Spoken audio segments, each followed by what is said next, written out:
Today, we're diving into empathy.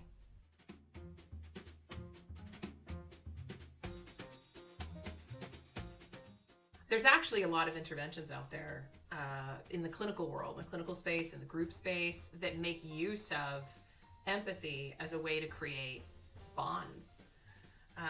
Empathic communications, resonating on emotions as a way to bring people together, actually. It's kind of cool. Like, there's systems-oriented stuff by this woman, Yvonne Gazarian. I know we watched a video by Helen Reese. And then, of course, there's the wonderful Brene Brown who talks about putting yourself in the other person's shoes, feeling with as well. So there's been, there's articles from way back. So there's like a lot. It could be very well the most important skill that we utilize in Surf's Up Method and in the Raising Moxie classroom. I think it's the most important one. So many of the skills build from that place. Empathy is really putting yourself in someone else's metaphorical shoes. Feeling with them. And in doing so, the other person feels like they're seen emotionally. When someone feels seen emotionally, it creates a bond. It punctuates a moment and highlights the importance of the relationship. In that moment, it could be hard. Yeah. You're having your own experience. Now we're going to use an example. We're going to go back to the same case study that we've been using about Peter. Let's go through the steps. Okay, so the first step would be to evaluate what is the situation. He's in the living room. His father is in the kitchen, and his father is cooking. Okay, so now we've established what's the situation.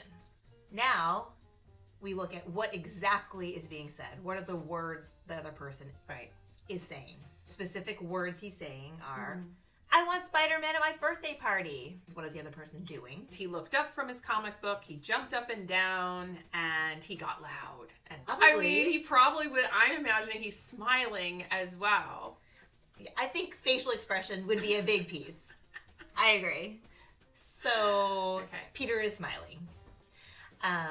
And by putting this all together, now, can we resonate in that moment, putting all the data together, can we resonate on the feeling that Peter is having? Right, you're paying attention to what's going on. That kind of gets you to the place where you can step back and say, hey, can I put myself in this child's shoes? Can I imagine what they might be feeling based on the things I'm observing?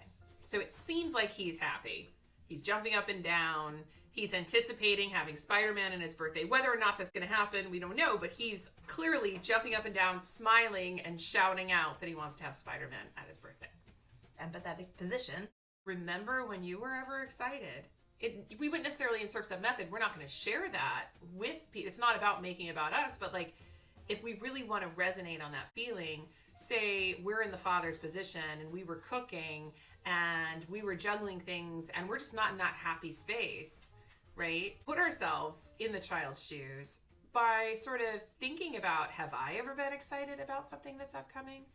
Have I ever dreamt of something or wanted something or, felt like that? Right. You could remember what it's like to be a child excited about a birthday. You could also just think about something you're excited about recently, but something that you're feeling, happy anticipation about. That's what empathy is. It's feeling with them. It's resonating on their feelings.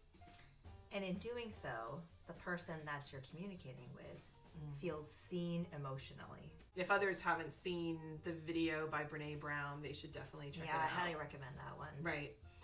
So it's on Sympathy versus Empathy by Brene Brown. That's wonderful.